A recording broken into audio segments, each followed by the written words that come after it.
Okay, here we are. We're back live again. Continue our discussion on the DMV bill this morning. Very lively conversation, a lot of good items. So, anyway, go right ahead.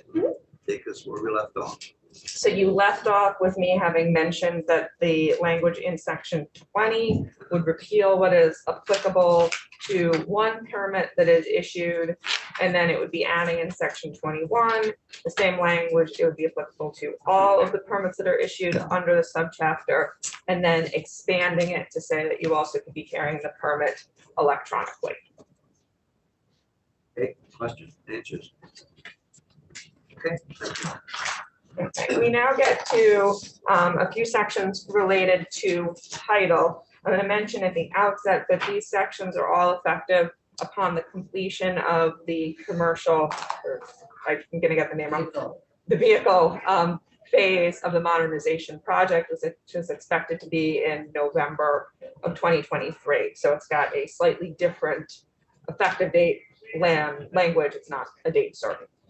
So if you will remember. So if there's slippage on your implementation, just giving you the authority, like. When you're right, we're going into November, not July, because we won't be ready in July. But what I'm saying is if something happened and you weren't quite ready in November and December, you have the authority, just won't kick it until exactly. It wouldn't change anything about the title. Yeah. So if you'll remember a few years ago, there was that 15-year, 25-year gap where vehicles did not need title if they were older than 15 years, and you couldn't get the certificate of non-exempt title, I might have phrased that wrong, unless the vehicle was 25 years or older, and you narrowed that gap. So you made both of them 15 years. This, in terms of the implementation process that the DMV is going through, they will be issuing titles to all vehicles without regard to age. So it's eliminating the certificate of exempt title. It is preserving the grandfathering in of the exemption for vehicles that are 15 years or older on January 1, 2024. And then going forward, every vehicle that the DMV deems to meet the requirements for titling would be issued a title and not this other document. So where you see the language is for purposes of the exemptions. Existing law says no certificate of title need be obtained for a vehicle that is more than 15 years old. This would be saying more than 15 years old on January 1, 2024. So you're not going and making people who have a vehicle that's like 17 years now go and get title. In section 23, it's eliminating the entire concept of the issuance of exempt vehicle title upon request, which is available. And this you'll see in the struck out. The press for doing Vermont be a good state to go and get titles. That's a different issue. It doesn't connect to this at all. You have a lot of requests for lost titles. People, they have to request a new title. There are a lot of requests for those. Don't have the numbers offhand. So I don't think it's one of our biggest transactions. Just curious if people misplace a title. They have to get it. Did we do this last year too? No, this is brand new. Yeah. Okay. Questions? So This is a lot cleaner. So if you have a vehicle that's 17 years old, when did we start issuing titles? Well, that's an interesting, it's an interesting history lesson. So when I started here many moons ago, we titled everything from 1972 and newer. I was told that's because in 1971, the 17-digit didn't start. I was told that I have no data to support that. During my tenure here, sometime in the 90s, the law was changed, so we only titled vehicles for 15 years. I do not know the reasoning behind that shift to 15 years.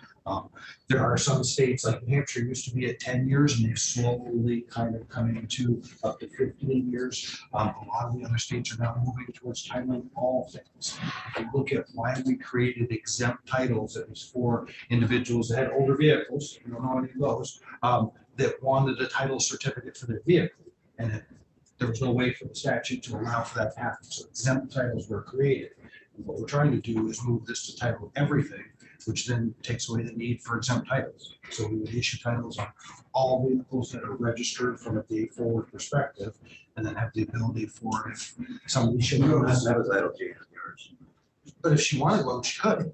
That's what this statute allows for, if you wanted to get one. And the other thing that we've experienced, especially in the last 2 years, is residents, because of inventory, and we think it's inventory and purchasing homes in addition to outside of Vermont. If you sell your vehicle in another jurisdiction, you're required to have a title. So we have been, there was a point in time where weekly, we were addressing these requests saying we can't give you a title because we don't title. You have to have an exempt, it's limited to Vermont residents. And it was just a lot of back and forth. And I don't know if you want to expand on that, Mike. Well, then what ended up happening is Vermonters that were moving to another jurisdiction ended up with a runaround, for lack of a better way to say it, because the other jurisdiction would say, no, you need a title. They call us, we can't produce a title. They go back to the jurisdiction, no, you need a title. Then we start talking about, well, your registration is your proof of ownership on a non-titleable vehicle. And then those conversations happen and they're allowed to register in the other state. It's a lot of back and forth, whereas if title certificates were issued for all vehicles, all of that kind of goes away. Your individuals have older vehicles that want titles for them, that issue goes away because we're going to produce. Sure. But if the sale is in Vermont and your vehicle is older than that, you don't have to have a title then. What would you just have, bill of sale? You have your last registration certificate to prove where it was last registered. So it was last registered in Vermont. Well, I have a 1931 Chevy Coupe. Mhm. And it was bought in 1967, I believe, or 68. Obviously has no title. It's been in the barn. Mhm. My son would like to fix it up. Mhm. Paid $100 for it. I'll give you, What do I do with that thing? I'll give you more. Huh? We're probably not going to tax you on $100. Thank you. It's not worth more than 100 unless it gets restored. Oh, here goes the negotiation, the negotiation process. I'll give you $1,000, look at that. So in that case, yes, the bill of sale, we would look at what you have for supporting documents to create this type of service. Who's got a bill of sale from 1967, for God's sake? I wasn't born. I know. So I'm just saying, what do I do? Call you? You'll tell me? So if you own it and your son is your son, you would be the one writing the bill of sale. Uh-huh. You could create a new bill. Yeah, so again, if your son, your son's owner. right. I could make him the owner. You You call don't that even one. know who owns it, to be You honest. just told me. Yeah. All right, I'll sell it to him for $100. And then he's gonna come I'll in give you and 1,000. register it, and we're gonna look at the bill of sale and the Nevada value. I'm looking for a Prius. if anybody's got it. Figured out. Here we go. I got a 31 Chevy. Okay, let's move on. We gotta get going. Let's go. Okay, Oh my We God. gotta finish this. so I section think I'll register and put his name on it. Okay, Anthea, go ahead. So section 23 eliminates the whole existence of the exempt vehicle title, repeals it. Which was what we did last time. What you did was, I think it was 2 years ago, you changed, and it was just a small change on line 13 of page 29. You'll see that it says for a vehicle that is more than 15 years old. It used to say more than 25 years old, and you shifted it to 15. So you like closed the gap. So there was always something you could get, either the title or the exempt title. And now, because they're going to issue just titles, the entire concept is getting struck from law. The next section, Go close. Yep, Thanks. all right. Okay. Section 24. They issue an electronic certificate. you're seeing a trend. This is also one that would be effective upon the completion of the modernization project. The phase that they're working on now, expected to be in November. And this is giving the commissioner in the first piece, filing the certificate of title of the vehicle without regard to the age of the vehicle. It's just clarifying now that even though the vehicle is older than 15 years, you don't need to have it if it was more than 15 years on January 1, 2024, but they can start to issue title to vehicles that are over that age. I think you could read language in existing statute to say that they theoretically could have been issuing titles for the older vehicles. They weren't. This is just making it clear that they now can. They can issue certificate of title without regard to the age of the vehicle. Subsection B, this has to do with issuing an electronic certificate of title.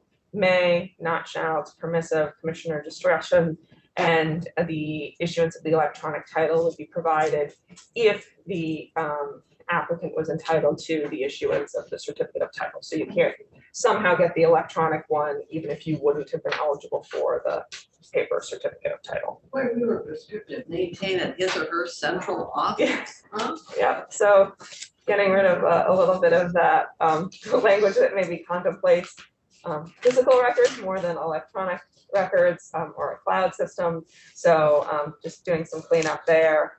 And since it's no longer certificates of title, that would just be for vehicles 15 years old and newer, taking that out and eliminating some gendered language. Okay, That's good. Close that one out. yes. Okay, I think 25 is your last title section. This is just striking out the certificate of title as required piece for vehicles that are more than 15 years old to be consistent with the fact that it would now be all vehicles that were titled. And then on line 8, just providing some clarity. It's not 15 days before, it's just 15 days after. Okay. All right with that? Okay. Okay, new topic, but it's a old topic because this is language that you had in S280 last year. It was in the version that was introduced by the Senate and the House was fine with it. This is making it so that if a certificate of title is going to be issued, but the commissioner is not satisfied with the ownership and is going to require bond, that it's only a Vermont resident that iteration of a issuance of certificate of title will be available to. This is being done in 2 places. It's saying that as a condition of issuing a certificate of title, the commissioner would require an applicant who is a Vermont resident, and then just to be extra clear that it's not non-Vermont residents, at the end of the section adding in, the commissioner shall not issue titles to non-residents under the provisions of this subdivision. And this is just the narrow subdivision that has to do with issuing title when bond is also going to be required. You saw this language last year. It would be effective on 7/1/23. That's shifted forward by 1 year from the language you saw prior years. Okay, all right. Close that out then. Close it out. Okay. Section 27, this will also look familiar to you. This is language. Oh, and They really want to commit the towing people. I have a hard time agreeing to close it out. I don't mind reviewing it and all that, but they want to come in and talk about some stuff. Skip over 27. Do you want me to give you an overview of what it does, or? Whatever you guys want. So to remind you of what the language last year did was it added a definition to specify what is abandonable motor vehicle means, and it's basically anything that can have an identification number on it. So that's something you included last year at the request of the towing industry. And then the towing industry had a couple of requests related to a reimbursement rate and a time window to do something. You made one of the changes that they suggested, which is giving them 90 days to complete the paperwork that's needed for the certificate of abandoned title, changing that from 30 days, giving them more time to process the paperwork. What you didn't do was increase the statutory reimbursement rate that's available for tows that are from public property. They wanted that, I believe it was increased from $40 to $125. You did not include that, nor did you include an increase in the annual minimum appropriation that needs to be available to pay those reimbursement rates. Both of those, or one of those asks, the increasing of the reimbursement rate, is included in the bill that was introduced in the House. And it did not change the appropriation amount because based on data from the DMV, it seems like it could cover the number of reimbursements that meet the requirements at the $125 rate, not the $40 rate. You probably could do that That here was a request. without needing to appropriate more money. I It's a reimbursement rate, They want to talk about it. To an increase in a fee, a rate. No, it's a A reimbursement. It's a reimbursement. somebody's paying. They say they've got sufficient money because it doesn't happen that I much. think it's a $16,000 minimum appropriation and they've not had Yeah, that. so we are appropriate. We're just looking to get it paid out. How frequently do, sometimes along pullouts and stuff, you see a vehicle that doesn't have any plates, doesn't have, does that happen a lot? Records only had two of Two. these instances, I think. And That obviously fit the it's like- criteria for reimbursement. They say they have as much problem with trailers, homemade trailers as anything, but again, the records probably show it's probably not as The prevalent. last I heard, they were concerned about carrying passengers in their Oh, tow truck. tow truck. I remember that issue. I don't know if Well, They said when they pick up an I accident. think Vince is representing them, so he had all kinds of stuff. Yeah, every year we have something from them, you know, so, But if they wanna come yeah, in. no, that's fine. We can talk to We'll them. get the opportunity, sure. Yeah, they can speak and they don't even pay billable hours. Okay, go right ahead. Okay, so section 29, this is new language, you haven't seen it before. This is based on a federal requirement in the Code of Federal Regulations. Has to do with the searches that are required before issuing a commercial driver's license.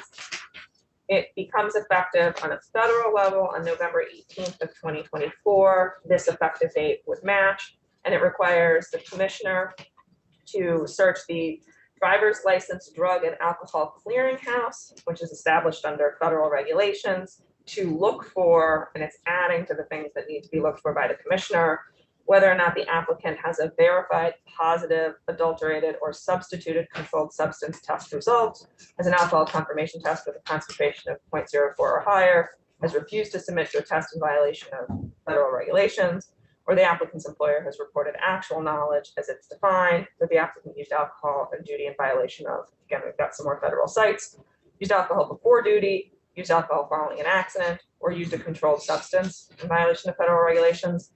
This language was not created by me or by the DMV. This is just taken straight from the CFR.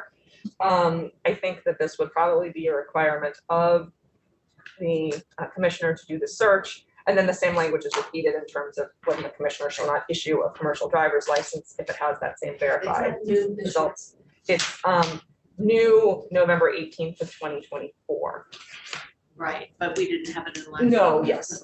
This is new to That's what I thought. you, and it is in the future. But this really is compliance with what you have to do Yeah. for federal. And I think they would need to do it even if you didn't put it in state law, but this is making it very apparent to people that are just looking at state law that there is this new requirement.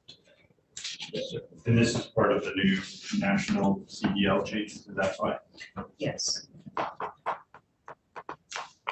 Truck to go through the notch, we take their CDL license away forever. And It'll be out-of-state drivers probably. is the like requirement that drivers, CDL drivers pass a drug test is just by employer or by town? Or is that, is there some regulation around that? So that is a federal regulation. It's Not just for getting the license, like this is about when you issue it, but just like when you get a new job. testing, pre-employment testing. There's all kinds of requirements for the employer to have in your employer file or a complete file. And one of the part of that is showing that you've been drug tested and that you're subject to the random drug testing. And that includes cannabis. Yes, yes. We have ran into this issue where they're saying like, hey, it's legal. Why are you testing? Why am I not getting? Because it's not legal at the federal level. And federal rules. Marina. Okay, next. So I guess we should agree that we have to comply with the That's federal. good. I would say yes. Okay, 30. Section 30, you have seen before, this was included in S-280, what was introduced by the Senate and what the House agreed with. It has to do with the exclusion for taxable cost and whether or not it is just a vehicle that is previously or currently registered, also expanding it to be titled. This is to account for, and the DMV will explain it much better, the fact that there are some vehicles that are only titled, they're not registered, and there are some transactions that are title-only transactions that would be applicable in terms of figuring out what should be exempt from the taxable cost for purposes of the purchase and use tax. You agreed with it last year. Well, I guess we probably should agree with ourselves. Okay, that's good. Next one, we also had an S-280 last year. It was in the version that was introduced by the Senate and it was agreed to by the House.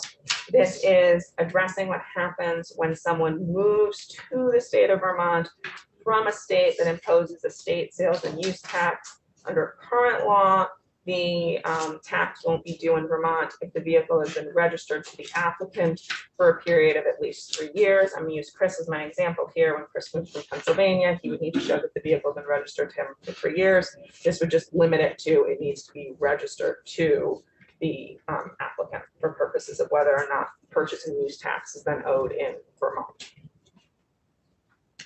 State that again. So did Chris have to pay? I think he had to show that his vehicle had been registered to himself for 3 years. This would make it so that he only had to show that it was registered to him. Make it easier for people who are moving to not have to track down records. And this aligns with states that also collect the purchase and use tax. So, you know, because we know Pennsylvania does, and during COVID, we were charging many new residents because they didn't have proof of 3 years. You know, they might have one, they had to repay their sales tax, and we've had some challenges on it. So we're just trying to align the language. Oh, so some of them ended up paying at the time of purchase and they get it in Vermont? Yep. And then later, we ended up doing the work to refund the money to them. Because they provided the documents. Some did and some didn't. And this is language that you saw last year. All right, Very well, Get that? close it out. good. 32. Okay, this is language that is sort of new to you. If you'll remember, when S-280 made it over to the House, they agreed with everything that you had except for one small language tweak in the total abstinence program. And then they added on a bunch of additional things, some of which were some reports. There was a report on distracted driving. There's a report on increasing the gross weight limits on highways. The DMV is now proposing that the House's version of that study and report on increasing the gross weight limits on highways through a special annual permit should be something that they are asked to do. So the Secretary of Transportation or designee needs to collaborate with the Commissioner of Forest, Parks and Recreation. Some of that is because this is coming from the forest products industry, the Executive Director of VLCT, the President of the Vermont Forest Products Association, the Commissioner of Motor Vehicles needs to assist, and the task is that the Secretary shall examine adding one or more additional special annual permits, and this is to address operating at a gross vehicle weight over 99,000 pounds. The report would be due back to the House and Senate Committees on Transportation on or before January 15th of 2024. And then there are minimum things that the report needs, the examination needs to look at. Allowing for a truck trailer combination, et cetera, to operate a maximum of 107,000 pounds on 6 axles or 117,000 pounds on 7 axles. My understanding is that this is to align with some of what Canada and New York is doing. Whether there should be any limitations on additional special annual gross vehicle weight permits on a whole bunch of different roads that are listed out there. Whether there should be any limitations based on axle spacing and axle weight provisions. If there should be reciprocity treatment for foreign vehicles or from another state, what the permit fees should be, there should be additional penalties, any impacts that the special annual permit will have on the forest economy and on management and forest cover of Vermont's landscape, very specific to the forest products industry. And then also requiring an update on the process to get the centralized online permitting system that the commissioner was authorized to start work on in 2020. So I have a sort of related, but a different topic. On page 40, line 7, we talk about operation of motor vehicles at a gross vehicle weight of over 99. That's not vehicle weight, that includes the load. Yes. But down in the next, at a minimum, we shall address, it talks about combination that can be separated into units of legal weight to bear a maximum of 107 pounds. So I'm just wondering, why is there a difference between the use of gross vehicle weight above and the terminology that's being used in the other paragraphs? So some of the terminology in the other paragraph has to do with different approaches on a federal level, and I'm gonna get all of the details wrong, with having to do with whether or not a load is divisible, like a hopper filled with grain versus like pieces of large lumber. Did I get any of that right? Okay, good, thank you. So that's tracking that language. The report itself is just very specific to currently the permits that are available for that annual basis, not a special permit for a one-time use, go up to 99,000 pounds. So it's starting with very general, look at increasing it above 99,000 pounds. And then in B1, for the minimum specifics that are to be looked at, it's requiring an analysis of the approach with this divisible. So many of the, particularly northbound Canadian trucks are taking, there's double and log trucks. I don't know, are they in combination more than the 99,000? We see them all the time, huge loads of, and huge logs that are going to Canada to the mills. Is that part of what, I don't know whether they're in fact I think this- meeting that weight limit of 99, or because they're intent that you're separating the loads now, or would that, I'm just wondering what we have now and what this would permit that we don't allow now, or would it legalize or authorize what is a common practice now? I think yes. The latter? Yeah, so, conceptually, when you have a log truck, it's divisible, you can pull off one of the logs and go down to the legal limit. So, Canada and New York, I believe, allow for 107 and 117,000 pounds. Vermont does not, so. But the way the weight's distributed reduces the damage to the road. Allegedly, yeah. I'm not an engineer, so I don't know how to really speak to that piece. But Spread it out. Exactly. The more you spread it out, the less damage it does. But right now, you can't get up to that 107,000 regardless of what you. Because you have that 90 truck. legally, right? And Bill, correct me if I'm wrong, but I think when some of the truckers were talking to me about it, they were talking about trying to just cross Vermont from New Hampshire to get to a state that allowed, to a mill over in New York or something like that. Same thing, same difference of going up the interstate and all of that stuff. So it was just because Vermont was an outlier that it made it difficult to get that product to the mill. Right, and there's a whole bunch of other technicalities in there, because I don't believe New Hampshire, you can do anything over 100,000. Okay. So each state has their own. New York and Canada are the primary places where you can just, this is already a law there. And you support this, I imagine, your membership? Yes, ma'am. Okay, all right. Well, so we have to say, so at this point, it's just study it and come back with a recommendation. Okay, Well, okay. it seems reasonable to do that in light of our neighboring entities. I have a question on the second part, or the third part. Subsection C. What that is. Oh, so this had to do with bringing municipal permits into an online portal, and you Oh, yeah. didn't tell them to do it, but you authorized them to do it in 2020. And you were just asking for an update on where they stand with that as part of this. I think you could probably ask them and they could tell you I don't where. think we have to put this in, can't we just make a request? We just load so much prescriptive stuff and, well, that's only my bias. Secretary not responding to the all powerful DMV commissioner. Of course, we're a great team. This has to do with the e-permitting. And it is one of the items that I do need to come back to you as a committee and talk about that we were not briefed on yesterday in our Do we budget. need to instruct you to, you shall provide an update? No, you don't. And I know that we were really concerned because, they were talking about all the cost and the administrative, the $10 here and whatever.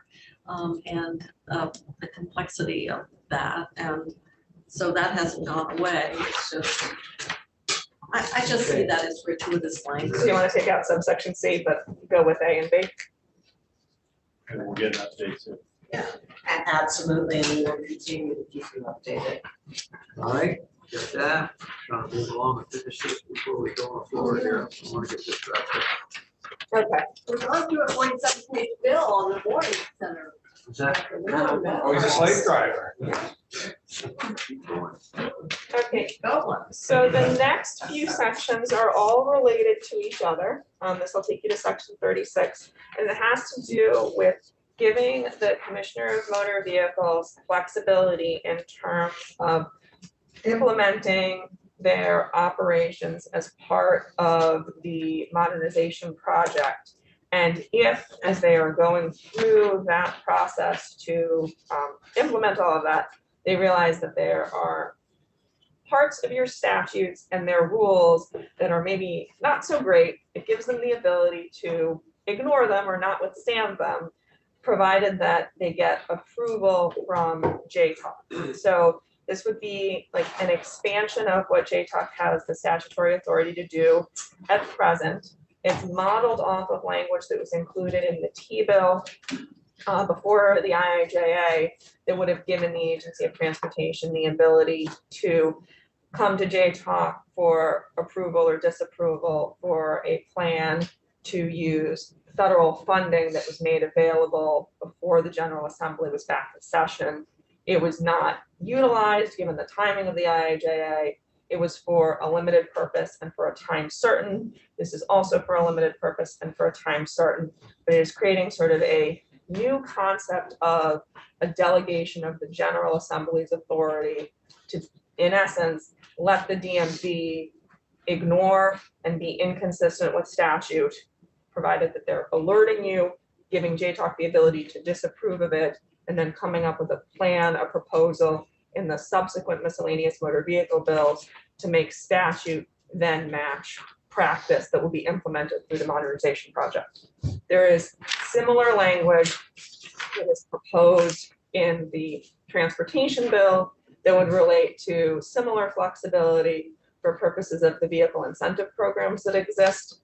And that would not be for a time certain. This authorization is just for 2 years.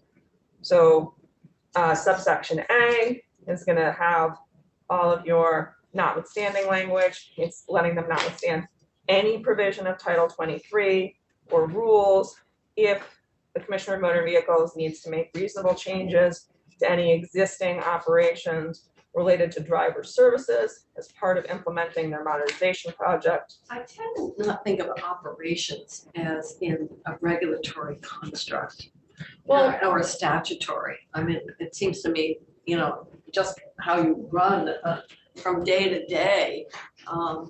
So can you give an example of how prescriptive we are in statute or regulations around a specific operation that might be subject to modification? So I'm going to I haven't got a answer clue. quickly to say that perhaps operations is not the best choice of words, but I think you should hear from them on an actual potential example. All right, well, to me, operation, when you're operationalizing, that's sort of the day-to-day routines. And I hate to think we're micromanaging that extent through statute. So Senator, I want to say to you, Title 23 is prescriptive in some areas that our operations does have to follow that. So I don't think it's not about the operations, it's about deliverables, and that we may have language that is shall. And I think a great example is we just had the conversation around the titles.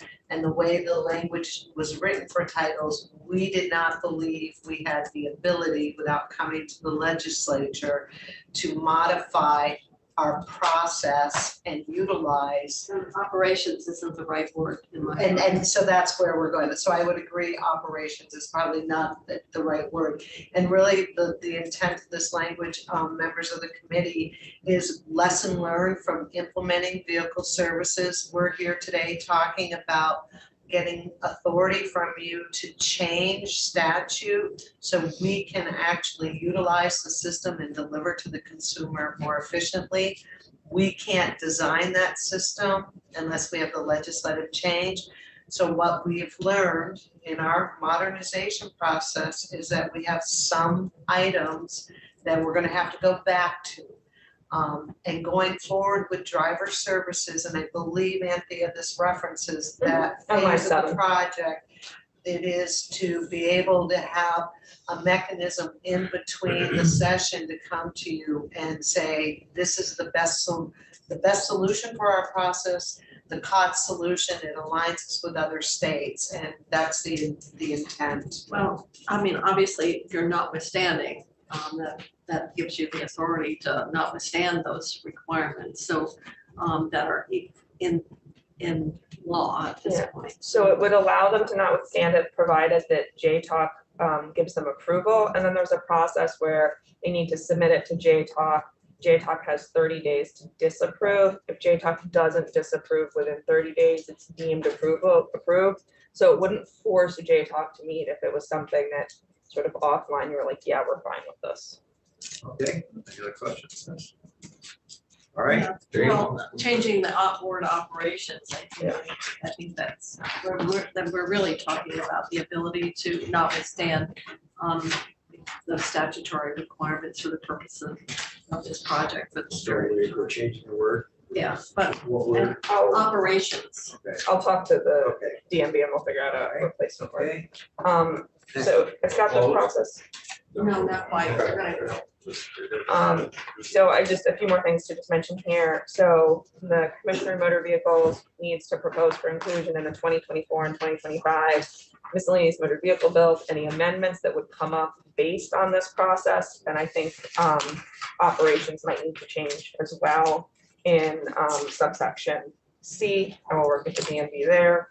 And then for purposes of the limited allowance, the sections will only continue in effect until July 1, 2025. And just to be extra sure that it's going away, this entire section, section 33, is also repealed on July 1, 2025. So they lose the ability to change, to notwithstand law, to statute and rule after July 1, 2025. And that's to align with the anticipated rollout of the modernization project. I mentioned that this requires a change to what JTOC has the statutory authority to do. On line 3, it's just a technical correction because there's only one JTOC. The editors want to be the, not A. But where you're getting your substantive change is down at the bottom of page 44 under statute. JTOC currently only has statutory authority to provide legislative oversight of transportation fund revenue collection and the operation and administration of the Agency of Transportation with respect to construction, paving, and rehabilitation programs. JTOC is staffed by JFO. It's really more focused on the money side of things. This would be for that 2-year period, expanding what JTOC has the authority to do, and saying that the commissioner also needs to be summoned to report to JTOC. And then section 36 would, effective on July 1, 2025, put JTOC back the way it is now. So then re-narrowing what JTOC has authority over. Okay. All right, yes. Where does it come from? Like why? Why? Because the Department of Motor Vehicles is asking you for flexibility with the modernization project to be able to not comply with statutes. And they're saying, but JTOC, which is the legislative committee, review and approve what is being not withstood. And then because JTOC right now is limited to construction, paving and rehab, we're eliminating that very limited role, recognizing that we were expanding it for this 2-year period of time. Yeah. That's what I You got it. got. And the only other thing I'll say is that when there's gonna be a delegation of authority like this, if you think about why you exist and why you were elected, under the Constitution, it's to do things like write the laws that the DMV then needs to follow. You're delegating the ability to a subset of yourself, to 6 of you, to then say, we approve this notwithstanding. An alternative, which doesn't have the same sort of guardrails, report back, is you could theoretically just let the DMV notwithstand it all and then tell you, oh, by the way, we ignored these 4 laws and now we'd like you to change them. So this is something in between, like unfettered discretion to let them do what they want, and the General Assembly as a whole needing to come in and change statute before they can make any of these changes to what they're implementing as part of the modernization project. Okay, got a couple more, can we do it? Yeah, one very small last piece. There has been language in several big bills to change the, and I'm gonna just skip ahead to section 39, I'll go back. The split for the fees and penalties that are collected for ATV violations and for ATV usage. There is currently a short period where the split is 90% to ANR, 10% to the DMV. This would be preserving it at the 90% as opposed to letting it sunset back to an 85-15 split. The reason why you have so much other language is because the repeal and the sunset has already been added to law. It was done in a weird way. So it's basically just like repealing everything and then starting from square one. So what you see in section 39 is what would continue unless the General Assembly made another change. So preserving the 90-10 split, and then instead of it being allocated to ANR, it would be allocated to the Department of Forest, Parks and Recreation. Okay. And then we talked about the effective dates all throughout. They range from on passage. There are a lot of them. It ranges from on passage to on passage with explanation all the way through to November 18th of You got any questions 2024. about Quanah this weekend? Okay. And that's it. That's your bill. All right, we get it. We're in time. We're ready to go on the floor. And so, We don't have that many sections over, really. so you have other than your vote, that's right. Yeah, we were gonna provide clarity, and I think we did that as we went along, so I really appreciate that. So when you're ready, get back to Mike and I'll sit with him. work with them. And we'll have to get the going people in and. Yeah, they can do the same, yeah. And then we can do amendments, because I want to deal with the fact that if you don't have a posted dirt road, the default's 50 miles